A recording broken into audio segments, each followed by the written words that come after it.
लेकिन कहा इसको थोड़ा विस्तार है। इसका विस्तार क्या है? थोड़ा विस्तार, क्योंकि भगवान है हमारे राम जी कहते हैं कि इंसान में इंसानियत आए उससे पहले रामत्व आना चाहिए। थोड़ा कल बता रहे थे ना महाराज जी कि लोग कहते हैं कि भैया हर जगह से कुछ होता है। क्या कहते हैं? अपने धर्म को हम सब छोड़ करके दूसरे धर्म की ज्यादा तारीफ करते हैं कि वो समय के पक्के हैं, उनका 4 बजे मैक बोल देता है, उनका 2 बजे दिन में मैक बोल जाता है, वो सब बड़े अच्छे, बड़ा लंगर चलाते, बड़ा दान करते, बड़ा फ्री भोजन कराते हैं। अरे क्या हमारे यहाँ नहीं कराते? या आप लोग दान नहीं करते या कोई सहयोग नहीं करते? सब करते। आइए, हम लोग विद्याध्ययन के गुरुकुल है, आज भी हमारे गुरुकुल में करीब हजारों ब्राह्मण, हजारों साधु संत जो भी है, उसमें ये नहीं है कि कौन है, जो भी है सबका भोजन होता है। तो क्या वहाँ दान नहीं हो रहा है? क्या वहाँ नहीं सेवा, वहाँ सेवा नहीं है? लेकिन हम क्या करते हैं? कहेंगे भैया उनके धर्म में बहुत लंगर चलता है, गुरुद्वारा में चले जाओ तो खाली हाथ नहीं आने देते। अरे हमारे यहाँ भी चलता है, सबके यहाँ चलता है। कहते हैं उनके यहाँ ठीक समय से मैक बोल देता है। तो क्या हमारे देखो जयमान जी 7 बजे चल रही पूजा करने। जो पक्का है, जो दृढ़ संकल्प है उसका वो करेगा। इसलिए कहते दूसरों के चक्कर में ना पड़ करके अपने चक्कर में पड़ो जिससे कल्याण है। तो इसलिए कहा महाराज कि जो राम जी हैं इनका अवतार हुआ दशरथ जी के। कहते हैं दशरथ जी को पुत्र ना होने की इतनी गलानी एक दिन हुई मन में। क्या किए कि तुरंत गुरु जी के पास एक बार भूपत मनमाही और भई गलानी मोरे सुतन। क्या किए? तुरंत गुरु गृह गयो तुरंत महिपाला और चरण लागे कर विनय विशाल। गुरु जी को प्रणाम किया, चरणों में बैठ गए, चरण दबाने लगे। गुरु जी ने कहा क्या बात है महाराज, आज आप बिना चरण पादुका पहने हुए पैदल बिना रथ के आप आ गए, कोई गंभीर बात है? राजे तो कुशल है, सब ठीक है। महाराज आपकी कृपा से सब मंगल, सब निज दुख सुख। दुख क्या सुना, सुख क्या सुनाया कि आपकी कृपा से सब अच्छा। दुख क्या सुनाया कि प्रभु सब कुछ अच्छा, लेकिन घर में हमारे बालक नहीं, बालक के बिना आंगन सोना लगता है। हे गुरु जी ऐसे कृपा करो कि हमारे घर में भी बालक आ। तो कहते हैं इधर महाराज समझाते हैं, निज दुख सुख सब गुरु ही सुनाए और कहीं वशिष्ठ बहुविध समझाए। कहा राजन आप धैर्य धारण करो, आपको एक नहीं 4 और ऐसे कोई साधारण पुत्र नहीं होंगे। क्या कहा कि धरहु धीर हुई है सुत चारी, धरहु धीर हुई है सुत चारी, त्रिभुवन विदे भगत भयहारी। सिया राम जय जय राम, सिया राम जय जय राम। क्या कहा कि धरहु धीर हुई है सुत चारे, एक नहीं 4, और त्रिभुवन विदित भगत भयहारी, त्रिभुवन का भय हरण करने वाले होंगे, साधु संत ब्राह्मण भक्तों पर कृपा करने वाले होंगे। ऐसे आपके एक नहीं 4 आप चिंता ना करो। का धरहु धीर कोई है सुत चारी, त्रिभुवन विदित भगत भयहारी। और तुरंत क्या किया? श्रृंगी ऋषि को बुलाया, इसी जन को बुलाया कि महाराज यज्ञ करो, संकल्प लो, बिना यज्ञ के इनके आप पुत्र अभी तक नहीं हुआ है, तो यज्ञ करना पड़ेगा। तो तुरंत किसने बुलाया? श्रृंगेर से वशिष्ठ बुलावा, श्रृंगेर से वशिष्ठ बुलावा, बुध काम शुभ यज्ञ करावा, बुध काम शुभ यज्ञ करावा। भगत सहित बोली आहुत दीने, भगत सहित आहुत दीने, प्रगटे अनिल चरु प्रगटे अनिल चरु। क्या हुआ कि महाराज वशिष्ठ जी श्रृंगी ऋषि को बुलाते पुत्र कामेष्ठ यज्ञ कराया और भगत सहित मुनि आहुति देनी प्रगटे अग्नि चरु कर लेने अग्नि देवता चरु अर्थात खीर प्रसाद लेकर के प्रकट हुए। उसके बाद उस प्रसाद को वितरित किया गया। अध भाग को सल्य दीन अध भाग को सल्य देना भय भाग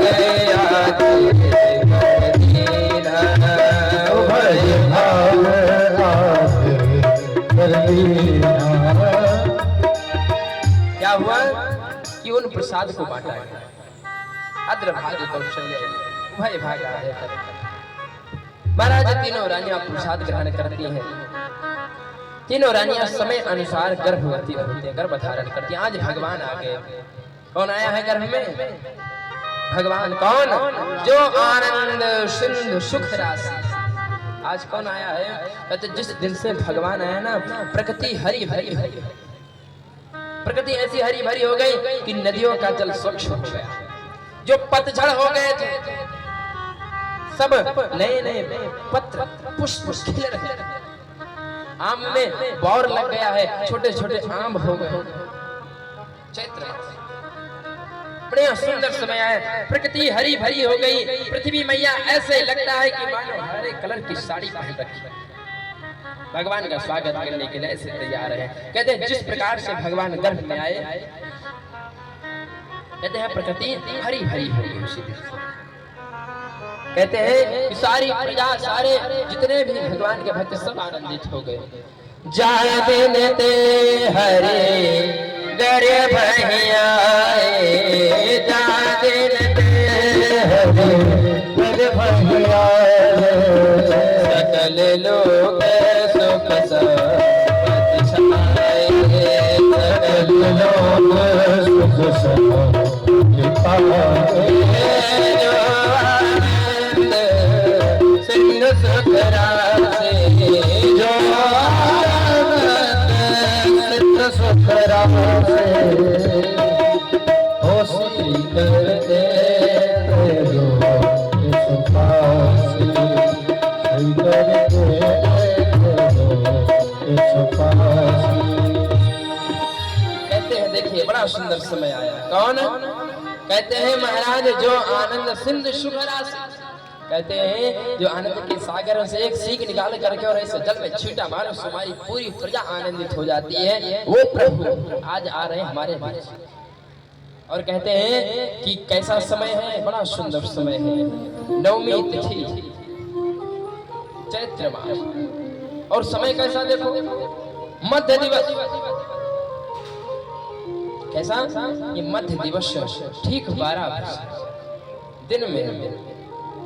उस समय लोग क्या कर रहे हैं? उस समय लोग विश्राम कर रहे हैं। ऐसा विश्राम क्योंकि उस समय ऐसा समय रहता है। अभी भी लोग विश्राम करते हैं मध्य के समय में 12 बजे भोजन इत्यादि करके लोग कहते हैं पवित्र चैत्र मास आया।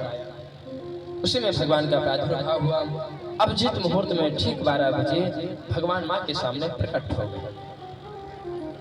कहते हैं इतना सुंदर समय है वो कि माँ क्या करे कुछ समझ में नहीं आ रहा है। और ऐसा समय है कि मध्य दिवस अति शीतल घामा, मध्य दिवस अति शीतल घामा, पावन काल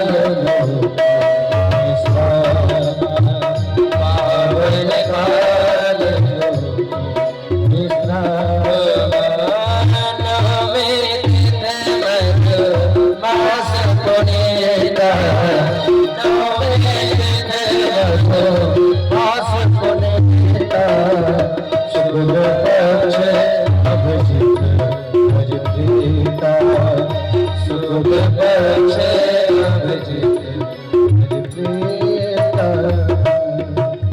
कहते कौन आया?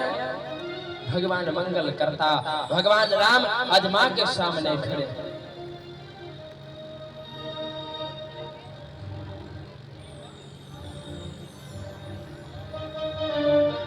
इधर भगवान माँ के सामने प्रकट है, चतुर्भुज रूप में प्रकट है। और माँ कहती है अरे प्रभु आप तो पिता बन करके आ गए। भगवान ने कहा माँ मैं आ गया।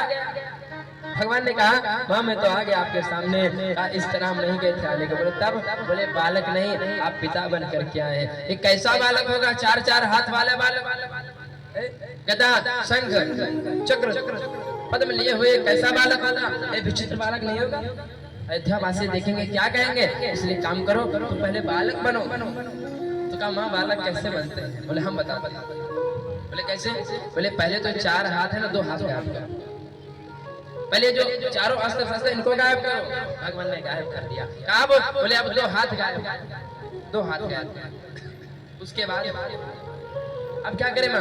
बोले अब छोटे छोटे जो इतने लंबे चौड़े आए हो छोटे हो जाओ। कितने छोटे हो जाए? बोले जितने छोटे हो पाओ। भगवान खूब छोटे हो। बोले अब माँ क्या करें? बोले जो बढ़िया चमचमीला वस्त्र रेशमी वस्त्र पहने ना इसको भी त्याग, क्योंकि वस्त्र पहन करके कोई जन्म नहीं लेता है, इसलिए वस्त्र को भी त्याग। भगवान ने वस्त्र का भी त्याग किया। भगवान ने कहा क्या क्या करना पड़ेगा? बोले माँ अब। बोले अब तो बालक बन गए। बोले बालक तो बन गए लेकिन जन्म वाले बालक नहीं बने। बोले तब? बोले अब क्या करें? बोले अब रो। माँ ने कहा रो। भगवान ने कहा रोना पड़ेगा। बोले माँ ने कहा हमारी नहीं आपकी ही लीला है कि जो संसार में आया है वो रोया ही है। सुनी वचन सजाना रोदन उठाता। जैसे माँ ने कहा तुरंत भगवान ने रोना प्रारंभ कर दिया। और ऐसा चिहा चिहा करके रोए कि पूरी अयोध्या आज पूरे अयोध्या में आनंद ही आनंद। महाराज इधर दशरथ हैं आज वृद्ध हैं, दाढ़ी बाल पक गए, लेकिन क्या करें आज वो समय आया कि महाराज दासिया पहुंचे। कहा महाराज बधाई आपको क्या हम पुत्र प्राप्ति हुई, आपको पुत्र प्राप्ति हुई। बोले किधर?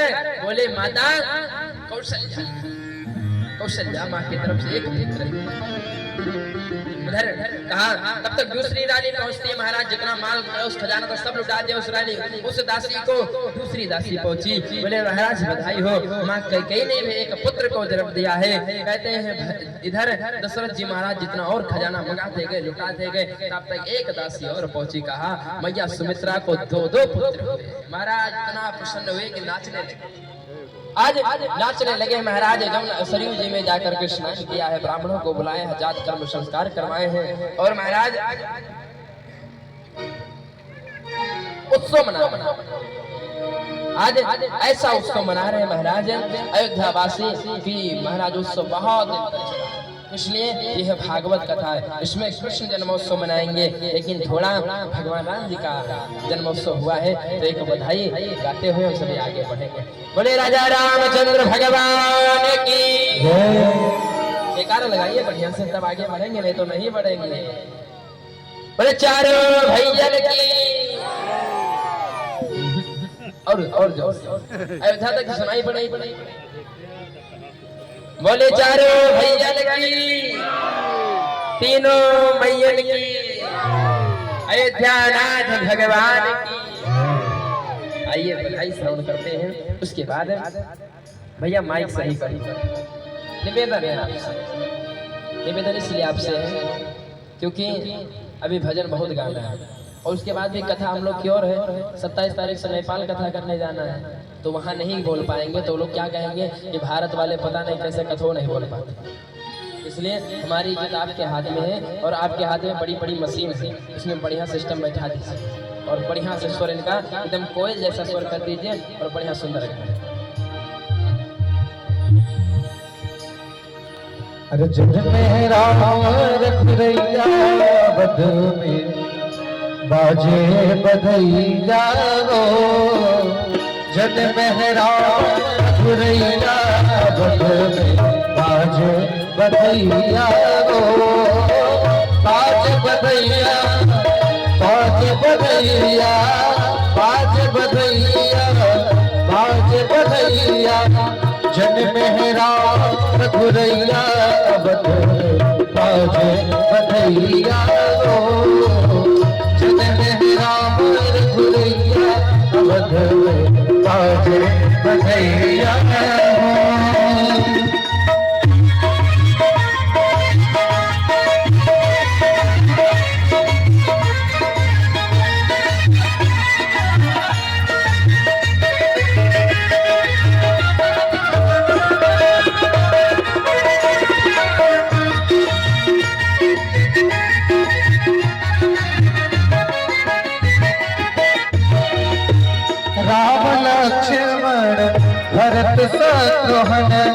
राम लक्ष्मण भरत शत्रुघ्न गोदी में खेले कर भैया अवध में बाजे बधैया हो।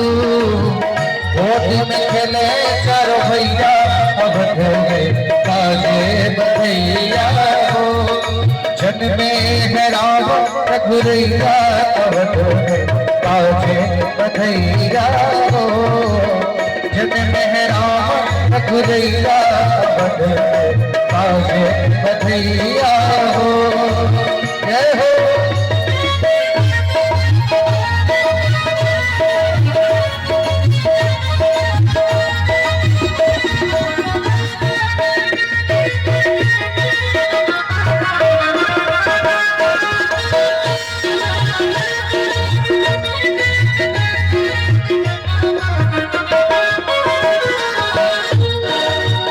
राजा दशरथ गैया लुटावे, राजा दशरथ गैया लुटावे। राजा दशरथ जी गैया लुटा रहे और मैया अरे कंगना लुटावे तीनों मैया अवध में बाजे बधैया हो। कंगना लुटावे तीनों मैया अवध में बाजे बधैया हो। बाजे बधैया बाजे बधैया बाजे बधैया बाजे बधैया। जन्मे है राम रघुरैया अवध में बाजे बधैया। जन्मे है राम रघुरैया अवध में बाजे बधैया। बोले राजा रामचंद्र भगवान के, चारों भैयन के, अयोध्यानाथ भगवान के। कथा के माध्यम से सूक्ष्म रूप में भगवान राम जी का जन्म हुआ। ये सभी आपको सूचना दे दी गई कि अभी भगवान कृष्ण का जन्म होगा। तो ये हमारे भगवान राम जी बड़े मर्यादित थे, इसलिए हमारे कृष्ण जी चंचल हैं। तो चंचल है तो फिर चंचल जब कथा आएगी तो फिर तो आनंद आएगा। आनंद भी लिए, लेकिन क्या करें, विशेष भागवत कथा है तो महाराज भागवत को ज्यादा रहेगा। लेकिन हमारे राम जी तो कैसे छोड़ते हम, जब वो हमें नहीं छोड़ते तो हम उनको। इसलिए कहते हैं राम जी महाराज का जन्म हुआ और कहते हैं कि ऐसा समय आया, कहते हैं भगवान के राम जन्म में दो चोरी हुई। दो चोरी हुई, कैसी चोरी? बोले एक तो सूर्य भगवान ने चोरी की और दूसरी शंकर भगवान ने चोरी की। सूर्य नारायण ने क्या चोरी की? कहते हैं जब 12 बजे जब जन्म हुआ तो उस समय सूर्य भगवान कहाँ पहुंचे थे? अयोध्या। अयोध्या के ऊपर स्थापित रुक गए कि अब तो हमारे वंश में हमारे प्रभु का अवतार हो रहा है। और कह रहे मैं सूर्य हूँ, मैं जब तक आगे बढ़ूंगा नहीं तब तक कोई पीछे से चंद्रमा आएंगे नहीं, इसलिए मैं हटूंगा। और रात्रि होने ही नहीं दी, इतना आनंद हुआ। कहते उस दिन एक महीने के बराबर हुआ। बोले दो लोग चोरी किए और दो लोग नाराज भी हुए। नाराज कौन हुए? रात्रि देवी और चंद्रमा। क्यों? क्योंकि सूर्य हट नहीं रहे तो चंद्रमा आएंगे नहीं, और रात्रि आएगी नहीं तो चंद्रमा नहीं आएंगे। दिन नहीं तो रात्रि नहीं, और चंद्रमा सूर्य नहीं हटेंगे तो चंद्रमा। अब महाराज कहा कि उस दिन इतना बड़ा दिन हुआ कि मास दिवस कर दिवस भा और मरमल जाने कोई, और रथ समेत रबिठा निशा तवन विध होए। निशा मतलब रात्रि। कहते रथ रोक दिए वहीं पर सूर्य भगवान अयोध्या पर, और मास दिवस कर दिवस भा, 1 महीने का दिन हुआ। अब चंद्रमा रो रहे, रात्रि भगवान गए और कहते क्या बात है, तुम तो रो रहे हो? बोले प्रभु आपके इस कथा में, आपके इस जन्म में चोरी हुई है, हमारे साथ अन्याय हो। बोले क्या अन्याय? बोले ये सूर्य नारायण हट ही नहीं रहे तो इनके बगल हम कैसे जाएं, जलकर भस्म हो जाएंगे, इसलिए जब तक ये जाएंगे नहीं तब तक हम आएंगे। इसलिए आपने भी हमारे साथ अन्याय कर दिया है। महाराज ऐसा कहा सो इधर भगवान वचन देते हैं कि आने वाले समय में हम रात्रि के समय ठीक 12 बजे वही भगवान कहे अनुसार रात्रि में जन्म देंगे। अब खूब उत्सव मनाएगा। उत्सव मनाने के बाद अब राम कथा को यही विश्राम करते हैं, क्योंकि उत्सव के बाद ये आगे बढ़ेंगे तो वनवास भी कराना है, और भगवान को वनवास कराना उचित नहीं है, इसलिए भगवान को अयोध्या ही रहे। यही से प्रणाम करते हुए राम जी को हम सभी आगे बढ़ेंगे। बोले राजा रामचंद्र भगवान की। अब कहते हैं इसके बाद में इसी वंश से वही फिर चलता है कि नारायण और नारायण के ब्रह्मा, ब्रह्मा के अत्रि और अत्रि के चंद्रमा, चंद्रमा के बुध और बुध के प्रोरवा। इस वंश में महाराज जमदग्नि हुए, और जमदग्नि महाराज इधर परशुराम। और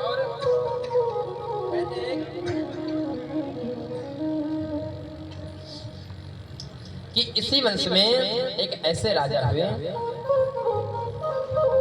ययाति नाम के राजा, जिनका 2 विवाह हुआ। एक ब्राह्मण की कन्या के साथ और एक असुर कुल वृषपर्वा की बेटी के साथ। कहते देवयानी और शर्मिष्ठा। कहते महाराज इधर देवयानी और शर्मिष्ठा दोनों सखी हैं, सहेली हैं, और कहते हैं कि जब एक समय की बात है, दोनों सखियां स्नान करने के लिए गई। उधर से भगवान शंकर आ रहे थे, तो निर्वस्त्र होकर स्नान कर जल्दी जल्दी में क्या क्या वस्त्र दोनों के आपस में पहन लिए। तो देवयानी ने कहा कि तुम हमारा वस्त्र कैसे पहन लिए? क्यों? क्योंकि हम हमारे पिताजी तुम्हारे पुरोहित हैं और तुम्हारा वस्त्र पहन लिया। इसी अपमान और सम्मान में बात छिड़ गई। महाराज शिकायत जाकर के क्या हुआ कि जब इतनी बात बढ़ गई तो जो शर्मिष्ठा है वृषपर्वा की बेटी, वो देवयानी को जाकर के कुएं में ढकेल दी और वहां से चली। और महाराज इधर से ययाति नाम के राजा निकले। उन्होंने देखा कि एक कन्या है जो कूप में पड़ी है, निकाला और निकाल करके महाराज इधर लेकर के आए और रोते हुए आए अपने पिताजी से बताए। पिताजी गए जाकर के महाराज वृषपर्वा से बताए। वृषपर्वा ने अपने बिटिया को खूब फटकार लगाई, और जो देवयानी है शुक्राचार्य जी की बेटी, वो कहने लगी कि मैं ऐसे नहीं मानूंगी। तो कहते वो विवाह जो हुआ देवयानी को महाराज के साथ, और जब महाराज के साथ विवाह हो गया तो कहा इनका क्या करें? बोले इनको हमारे दासी के रूप में भेज दो, ये हमारी सेवा करें। ऐसा कहा तो कहते शर्मिष्ठा को भी भेज दिया। और कहते हैं महाराज वहां रहने लगे तो गुप्त रूप से महाराज ने शर्मिष्ठा के साथ भी विवाह किया। तो कहते हैं कि महाराज कालांतर में इन दोनों को 5 संतानें हुई। कहते हैं देवयानी के हुए 2 पुत्र और शर्मिष्ठा के हुए 3 पुत्र। तो 3 पुत्र एक दिन खेल रहे थे, तो देवयानी ने पूछा तुम किसके बालक हो? बड़े सुंदर हो। कहा महाराज ययाति के बालक हो। ययाति के? बोले तो हमारे 2 पुत्र उनके। बोले हम नहीं उनके पुत्र। बोले तुम्हारे माँ का क्या नाम है? तो कहा हमारे माँ का नाम है शर्मिष्ठा। जब ये बात सुनी तो महाराज तुरंत गए और देवयानी अपने पिताजी के पास शिकायत बताई। शिकायत जैसे बताई तो शुक्राचार्य ने श्राप दे दिया। सो ये श्राप दिया कि जाओ तुम वृद्ध हो जाओ, तुम्हारी युवा अवस्था नष्ट हो जाए। अब बहुत क्षमा याचना की तो कहा जाओ तुम्हारे 5 पुत्र हैं, यदि 5 में से कोई एक पुत्र तुम्हें अपनी युवा अवस्था दे दे तो ले लो, मैं नहीं रोकूंगा। कहा ठीक है। और जो महाराज सबसे बड़े पुत्र हैं यदु, उनसे याचना की। कहा बेटा अभी हमें जीने की इच्छा है, तुम अपनी युवा अवस्था हमें दे दो। तो बेटे ने कहा, यदु जी ने कहा कि मैं युवा अवस्था अपनी कैसे दे सकता हूँ? अब मैं भी तो जीना चाहता हूँ। कौन चाहेगा कि मुझे बुढ़ापा आ जाए? उसे मैं नहीं दे सकता। महाराज को क्रोध आया। महाराज ने श्राप दे दिया कि तुम्हारे वंश में कोई राजा नहीं, और जो सबसे छोटे पुत्र है पुरु, उन्होंने युवावस्था दी। कुछ दिन तक भोग किया, उसके बाद वापस कर दिया युवावस्था। और कहते हैं इसी समय जो महाराज यदु हुए, इन्हीं के वंश में भगवान श्री कृष्ण, इसलिए भगवान राजा नहीं बने। कहते हैं इधर समय कथा सुना रहे हैं सुखदेव जी, कह रहे हैं इन्हीं के वंश में भगवान हुए, और वसुदेव के यहाँ भगवान का जन्म हुआ कारागार में। और देवकी के गर्भ से हुआ, पलना झूले गोकुल में और वृंदावन जाकर के रास रचाए, मथुरा में आकर के कंस का उद्धार किया, द्वारका में जाकर के विवाह किया और महाभारत जैसे युद्ध को करा करके भगवान बहुत सारी लीला संपन्न करा करके परम धाम को अपने चले गए। बोले बाल कृष्ण लाल की, भागवत भगवान की। परीक्षित जी से कहा कि कथा हो गई। कथा हो गई कहाँ? बोले कृष्ण चरित्र था। बोले इतना ही था महाराज? बोले हाँ इतना ही था। बोले नहीं महाराज, इसको विस्तार में सुनाइए। मैं 4 दिन से भूखा प्यासा बैठा हूँ, इसकी चिंता आप ना करें। मैं कथा का पान कर रहा हूँ, इसलिए मुझे भूख प्यास नहीं लग रही है, इसलिए आप विस्तार से सुनाइए। फिर विस्तार से कथा सुनाते हैं कि महाराज बहुत विस्तार है, लेकिन बहुत विस्तार नहीं जाएंगे, तो थोड़ा तो विस्तार जाएंगे। कहते हैं कि महाराज इधर सुंदर समय आता है। एक समय की बात है कि कंस अपनी चचेरी बहन देवकी का स्वयंवर करता और उस स्वयंवर में माता देवकी वसुदेव जी को चुनती हैं और वसुदेव जी से कहा विवाह करो। कंस ने तो वसुदेव जी ने कहा कि देखो हमारा विवाह हो चुका है, हमारी कई पत्नियां हैं, इसलिए रहने तो मैं विवाह नहीं करूंगा। कहा हमारी बहन की इच्छा, इसलिए आपको विवाह करना पड़ा। मित्र भी हैं, विवाह किया। उसके बाद कहा कि मैं स्वयं छोड़ने चलूं। कहते कंस स्वयं छोड़ने के लिए चलता है। आकाशवाणी होती है रास्ते में कि हे मूर्ख कंस, जिस बहन को तू अपना मान करके ले जा रहा है, उस तुम्हारी ये बहन के 8वें गर्भ, एक गर्भ होगा जो तुम्हारा काल होगा। आकाशवाणी ने सुनाया। इतना सुनते ही महाराज कंस घबराया और देवकी के बालों को पकड़ लिया और मारने के लिए तलवार निकाली। जब तलवार निकाली तो वसुदेव जी चरण पकड़ ले कि हे मित्र, तुम क्या कर रहे हो? कंस ने कहा मित्र, तुमने सुना नहीं कि 8वां गर्भ इनका काल होगा? हाँ सुना, लेकिन मैं मित्र हूँ और मैं इनका पति हूँ, इसलिए हमारा धर्म है, हमारा दायित्व है कि महाराज हम ऐसे नहीं, हमारी पत्नी हम ऐसे कैसे मार देंगे, कैसे हम मार देंगे हमारे सामने? से मैं वचन देता हूँ कि जो भी पुत्र होंगे वो आपको बुला करके दे दूंगा, लेकिन हमारी पत्नी को छोड़। तो कहाँ विदा करने जा रहा था, कहाँ वापस ले आया, एक महल दिया, उस महल में रहने लगे। माता देवकी गर्भवती हुई, प्रथम पुत्र हुआ। सो कंस के पास लेकर के गए। कंस को दया आई कि हमारा तो 8वां गर्भ है काल, ये तो पहला है, छोड़ दो। पहला छोड़ दिया, इसलिए माँ ने उसका नाम रखा कीर्तिमान नाम रखा। माँ दुग्ध पान कराते हैं कि चलो भाई ने हमारे एक बालक को तो छोड़ दिया। बालक धीरे धीरे बड़ा होने लगा। नारद जी महाराज सोचने लगे कि जितना ही विलंब करेंगे उतने देरी में इसका संहार होगा, तो इसलिए आकर के कंस को समझाते, पुष्प के माध्यम से समझाए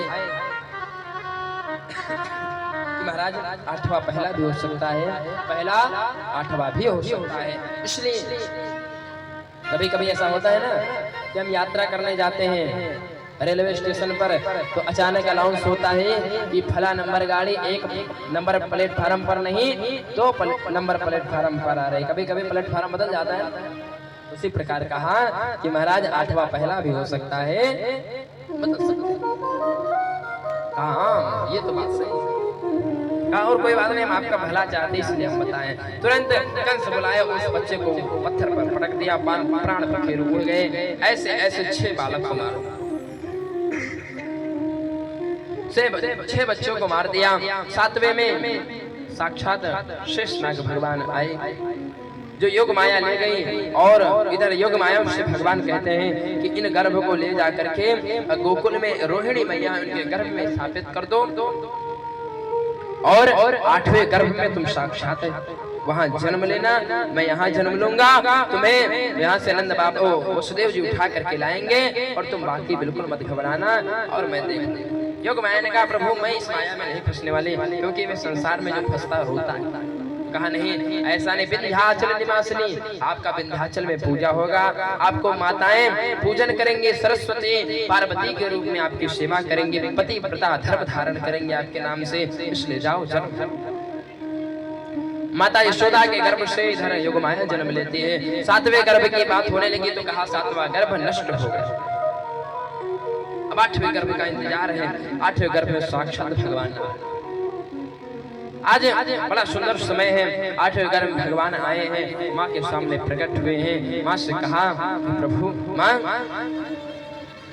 भाई आगे आपके सामने। माँ ने कहा, प्रभु आप तो बालक बन के आने वाले थे। बोले माँ ये बताने आया हूँ कि अभी हमारा जब मैं बालक जब बन जाऊंगा तो पिता वसुदेव हमें गोकुल ले जाएंगे, यहाँ से नंद भवन, और नंद भवन में नंद बाबा के यहाँ हमें विश्राम करा देंगे। वहाँ पर एक लाली ने कन्या ने जन्म लिया, उसे उठा लाएंगे और बाकी बिल्कुल नहीं घबराएंगे, मैं सब देखूंगा।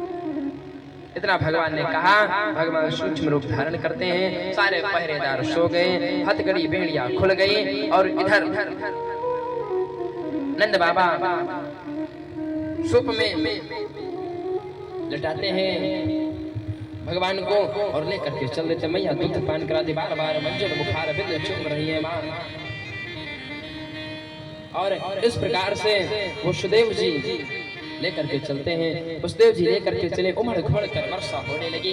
चारों तरफ से सृष्टि हरी भरी हो गई, नदियों का जल स्वच्छ हो गया, नदियों में बाढ़ आ गई। ऐसा लग रहा है जब भगवान को लेकर के चले तो महाराज ऐसा लग रहा है कि साक्षात आज ब्रह्म मनुष्य से हम सभी से मिलने आ रहा हो। क्यों? बोले जिस प्रकार नदियां जाती हैं समुद्र में मिलने, ये छोटी छोटी समुद्र में मिलती है, लेकिन आज समुद्र नदियों से मिलने आ रहा है। आज साक्षात ब्रह्म परमात्मा हम सबसे मिलने के आ रहे हैं। इसलिए कहते हैं कि ब्रह्म यशोदा के घर आया और मानो सागर नदी तक आया। आज समुद्र नदी के तट पर आया, अर्थात आज ब्रह्म हम लोग के सामने आया। इस प्रकार से लेकर के चलते उमड़ घुमड़ कर वर्षा होने लगी। और वर्षा होते होते कहते महाराज इधर शेषनाग भगवान छत्र लेकर के खड़े हैं, चलते चलते जा रहे हैं। यमुना जी में बाढ़ आ गई है, वसुदेव जी प्रवेश किए हैं। वसुदेव जी प्रवेश किए हैं तो महाराज दाढ़ी दाढ़ी तक जल आ गई। यमुना जी उफान मारती गई, उफान मारती गई। भगवान ने कहा तो लगता है कि वहां पहुंचने से पहले पिताजी को डुबो देंगे। यमुना भगवान की पत्नी है, ये हमारे पिताजी के ससुर हैं। और देखो थोड़ा भी इनको शर्म नहीं है, ये पूरा सिर तक चली आ रही है। यमुना मैया दर्शन करना चाहती है भगवान का। भगवान ने अपना पैर जैसे स्पर्श कराया यमुना में, यमुना शांत हो गई। और यमुना जैसे शांत वसुदेव जी लेकर के गए हैं नंद भवन में। महाराज लाला को लिटाए हैं, लाली को उठाए हैं और वहां से इधर आए हैं। और फिर कारागृह में बंद हो गए हैं। प्रातः काल पता चला कंस को कि बालक का नहीं कन्या का जन्म हुआ है। कन्या को लेकर के जैसे है मारने को तैयार हो, अष्टभुजा रूप धारण करके प्रकट हो गई और भविष्यवाणी बतला दी कि हे मूर्ख कंस, जिसको जन्म लेना था वह तो जन्म ले चुका है, तुम्हें मारने वाला इस ब्रजमंडल में जन्म ले चुका है। इतना कहते कहते वह माया अंतर्ध्यान हो गई और कंस इधर ये मथुरा की कथा है। मथुरा की कथा को विश्राम देंगे। अब हम सभी किधर चलेंगे? गोकुल की ओर चलेंगे। अब हम सब गोकुल की ओर चलेंगे, वहीं भगवान का जन्म होगा, जन्मोत्सव मनाया जाएगा। तो कहते हैं इधर गोकुल में एक दिन बड़ी सुंदर बात है। एक दिन नंद बाबा के यहाँ ब्राह्मण आए। नंद बाबा ने खूब रबड़ी मालपुआ खिलाया। ब्राह्मण प्रसन्न हुए और खूब जब प्रसन्न हुए तो महाराज आशीर्वाद निकल गया कि बाबा पुत्रवान भव, आपको पुत्र हो। नंद बाबा पैर पकड़ लिया, महाराज 80 वर्ष की आयु हो गई, इस बुढ़ापे में पुत्र। ब्राह्मण भी सोचने लगे कि कैसे निकल गया मुझे नहीं पता, भाई भगवान की ही इच्छा है, इसलिए आप इंतजार क्यों?